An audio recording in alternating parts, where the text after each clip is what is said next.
इस 44वें श्लोक में कह रहे हैं। फिर अब क्या करें, हमारी बुद्धि तो भोग ऐश्वर्य में रत है।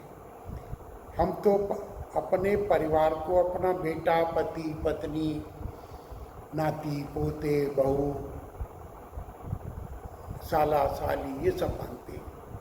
भगवान का रूप हमको नहीं दिखता। हमें ये नहीं पता कि हमको इनकी सेवा करनी है, इनको सेवा से सुखी करना है, और इनकी सेवा परमात्मा की सेवा है। ईशावास्यमिदं कितनी बार मैं इस श्लोक को कह चुका हूं।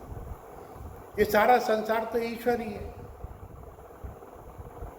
ईश्वर की सेवा कौन सी है? बोलो जो आपके सामने है, जो संसार, उसको आप निष्काम भाव से सेवा करो।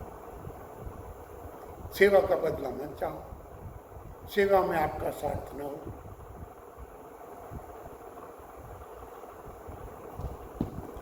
तो फिर अर्जुन को बोलते हैं कि देखो इसका तरीका है। बुद्धि स्वभावतः, जल को आप छोड़ दीजिए। जल जो है वो स्वभावतः नीचे चला जाएगा। टंकी का एक नल खोल दो, पूरी की पूरी 1000 लीटर की टंकी 10 मिनट में खाली हो जाएगी। अब उसी टंकी को अगर बिजली ना हो, मोटर न चले, भरना हो तो भरते भरते नानी, दादी, चाची सब याद आ जाएगी। घोड़े, पैर और ये सब आपको याद दिला देंगे। तो विषयों की तरफ नीचे जाना,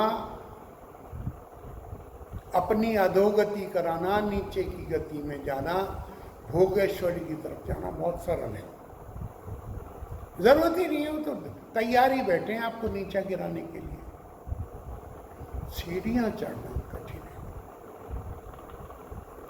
ऊर्ध्वरेतस, इस जीवन में हमको ऊर्ध्वरेतस होना है।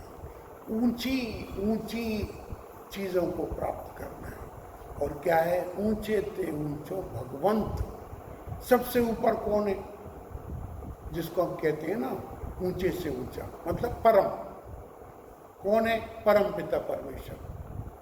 हमको तो उसे प्राप्त करना है, हमको बाकी चीज़ों से कुछ लेना देना नहीं। ठीक है, परमात्मा ने शरीर दिया है, हमको कोई परिवार दिया है, तो हम उसकी भगवान की सेवा जैसे करते हैं सेवा करेंगे। दुख सुखों को हम अपना कर्म भोग मानेंगे अपना। भगवान ने हमको कोई दुख नहीं दिया, भगवान ने हमको गलत लोग नहीं दिए। हमारे परिवार का जो कुछ परिवार है वो हमारे कर्मों का फल है। कर्म, कुछ लोग हमसे लेने आए हैं, कुछ लोग देने आए हैं। वो अपना सबका हिसाब किताब चल रहा है। तो फिर आखिर कोई तो तरीका होगा भगवान इस मुक्ति से। हो चुका जो हो चुका, अभी चेष्टा करेंगे तो आप कुछ मार्ग भगवान खुद ही मार्ग बता रहे हैं। ध्यान से सुनिए। 45वां श्लोक है दूसरे अध्याय का। त्रैगुण्य विषया वेदा निस्त्रैगुण्यो भवार्जुन निर्द्वंदो नित्य सत्यस्थो निर्योग क्षेम आत्मवान। बहुत बहुत सुंदर, हमारे बहुत परम हित की बात भगवान बता रहे हैं, मार्ग बता रहे हैं, रास्ता बता रहे हैं, तरीका बता रहे हैं। क्या कह रहे हैं?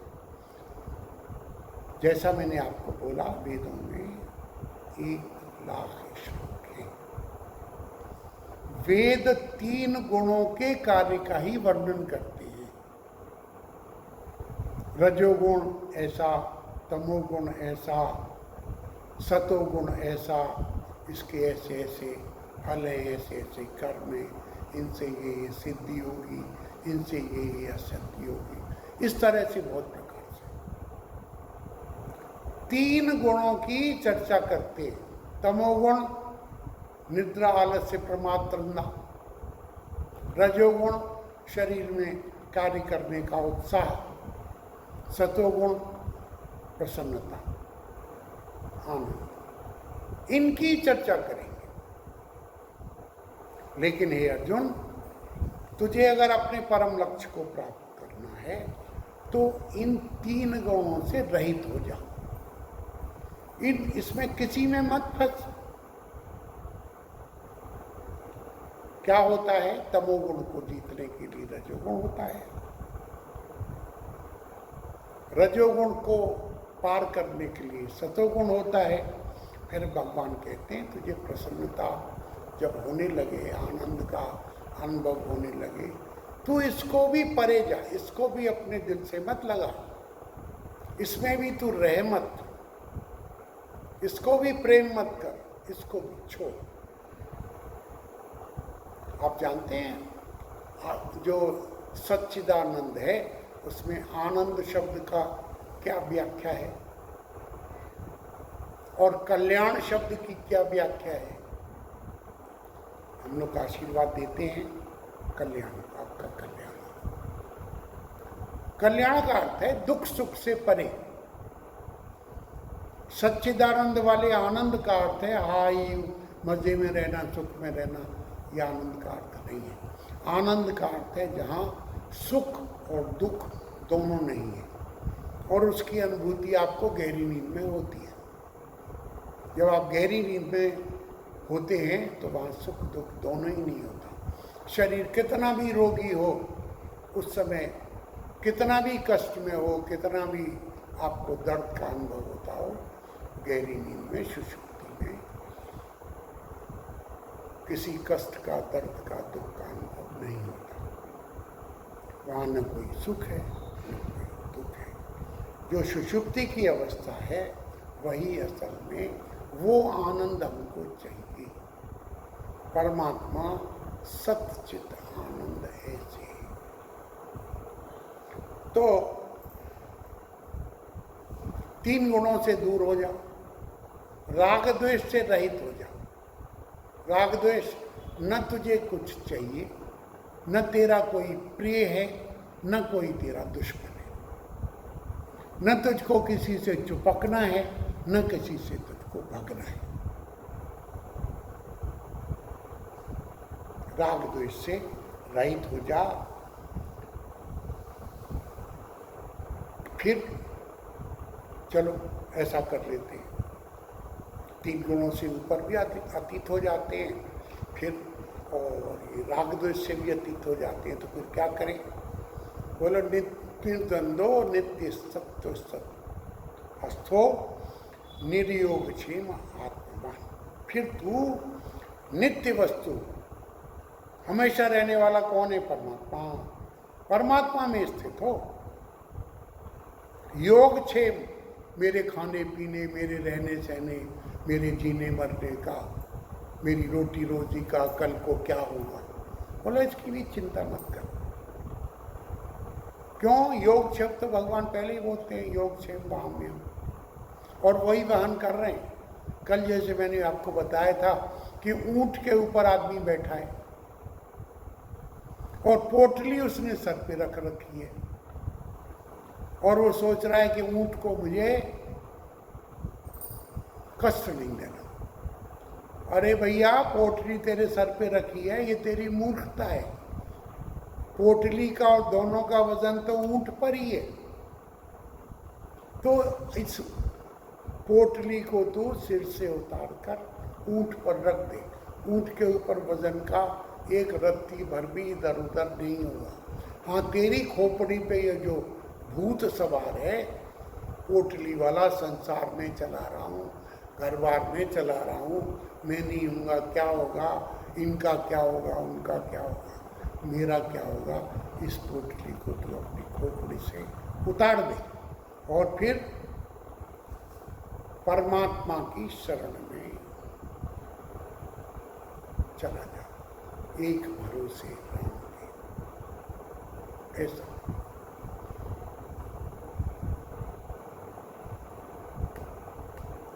वास्तव में तो देखो, थोड़ा असली, थोड़ा विद्वानों वाली बात बोल देते हैं कि असली बात तो यह है कि जड़ चेतन, सत असत, ये शब्द जो आप सुन चुके हैं, नित्य अनित्य, या फिर नहीं, अभी आपके अभी बुद्धि इसकी तरफ इसका ध्यान नहीं गया, तो ये सब आएंगे। नित्य अनित्य नाशवान अविनाशी आदि का विहित भी द्वंद्व है। ये दो हैं, एक नहीं है। Opposites, pair of opposites. योग और क्षेम चाहना भी द्वंद्व है। ये भी आप अपने आप को फंसा रहे हैं। द्वंद्व कहते हैं युद्ध, और ड्यूअलिटी को भी बोलते हैं, दो को भी बोलते हैं, दो के बीच में घमासान। द्वंद्व होने से सब कुछ भगवान ही है, इस वास्तविकता का अनुभव नहीं होता। हमारी बुद्धि तो द्वंद्व में ही फंसी रहती है। सब दाता, सब सुखदाता राम है, ये तो कभी बुद्धि में आता ही नहीं। पोटली तो हमने रख रखी है अपनी खोपड़ी पे, उस पोटली को उतारने का मन भी नहीं होता है। इसलिए भगवान ने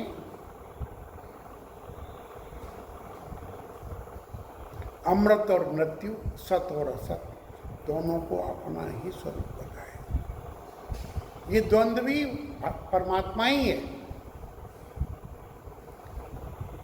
अमृत भी परमात्मा है, मृत्यु भी परमात्मा है, सत भी परमात्मा है, असत भी परमात्मा है। ये सब परमात्मा का ही स्वरूप है। अमृतम चैव मृत्युश्च सद असद च हम अर्जुन। 9वें अध्याय के 19वें श्लोक में भगवान इस बात को स्पष्ट करेंगे। यावानर्थोदपाने सर्वतः संप्लतोदके तावान सर्वेषु वेदेषु ब्राह्मणस्य विजानतः। सब तरफ से परिपूर्ण महान जलाशय के प्राप्त होने पर छोटे गड्ढों के जल का मनुष्य के जीवन में, मन में, बुद्धि में जितना प्रयोजन या जितना महत्व होता है, महत्व बुद्धि होती है, अर्थात कुछ नहीं। गड्ढे के जल का, गाय के खुर का जितना अगर कहीं गड्ढे में जल है और हमको खूब विशाल मीठे जल का तालाब प्राप्त है, तो हमें क्या लेना देना है उस गड्ढे से? कोई हमारा मतलब नहीं है, हमसे कोई प्रयोजन नहीं है। इसी प्रकार वेदों और शास्त्रों को तत्व से अर्थात असलियत जानने वाले ब्रह्मज्ञानी संपूर्ण वेदों में उतना ही प्रयोजन रखते हैं, अर्थात कोई प्रयोजन नहीं रहता। जिनको ब्रह्म का, परमात्मा का जिनको ज्ञान हो गया है, ये सब चीज़ों से उनका कोई मतलब नहीं रह जाता। वो तो एक परमात्मा में सदैव सदैव के लिए स्थित है, सोते जागते। संतों ने कहा है कि खाता हूँ तो भोग लगाता हूँ, सोता हूँ तो समाधि है, लेटा हूँ तो तंद्रा है। बोले सब जो सुनता हूँ सब परमात्मा का ही नाम है। ब्रह्मज्ञानी तो महापुरुषों की महिमा बहुत अनंत है। कहा है ब्रह्मविद ब्रह्मैव भवति, जिसने ब्रह्म को जान लिया वो ब्रह्म हो गया। और महाराज ब्रह्मज्ञानी महापुरुष के दर्शन तो लाखों जन्म के पाप नष्ट कर देते हैं। कभी जीवन में उनकी सेवा करने का अवसर मिल जाए तो आप अपने आप को बड़ा धन भागी पाइए। खैर, अभी हम गीता की चर्चा करें। सांसारिक भोगों का अंत नहीं है, ये आप भी जानते हैं। ये मनुष्य की खोपड़ी एक ऐसा बर्तन है कि इसमें कितना भी डाल दो ये भरता नहीं है। कितना भी, कल जो सोच रहे थे ऐसा हो जाए तो हो भी जाए, ना भी हो भी जाए तो फिर दूसरी और आगे और आगे और आगे। आप देख लो, आज तक पैदा हो के आज तक आपने कितनी इच्छाएं पूरी की, सोचा था, हो गई पूरी, क्या हो गया? सुखी हो गए। तो जब अब तक सुखी नहीं हुए तो आइंदा कैसे हो जाओगे? तो भगवान कहते हैं कि संसार के भोगों का कोई अंत नहीं है। ये ब्रह्मांड भी अनंत है और उसमें अनेक तरह के भोग हैं। स्वर्ग भी 7-8 तरह के हैं महाराज, अलग अलग तरह के। अलग अलग तरह की अप्सराएं फलाने ढिमके जो भी है, परंतु उनका त्याग कर दे, उनसे असंग हो जाए तो उनका अंत आ जाता है। बाजार से निकला हूं, खरीदार नहीं। हाँ, बाजार से निकला हूं लेकिन खरीदार नहीं। संसार में रहकर भी मैं संसार में नहीं। चारों तरफ मेरे जल है लेकिन जल मुझको प्रभावित नहीं करता। चारों तरफ संसार की भोग है, मुझे प्रभावित नहीं करते। क्यों? मेरा मन, मेरा हृदय, मेरी बुद्धि वो तो परमात्मा के चरणों में है, परमात्मा में। कूदो मन न बहे 10-20, एक होता सो गयो श्याम संग। हमारा चित्त, हमारी बुद्धि, हमारा हम परमात्मा में समा गया है।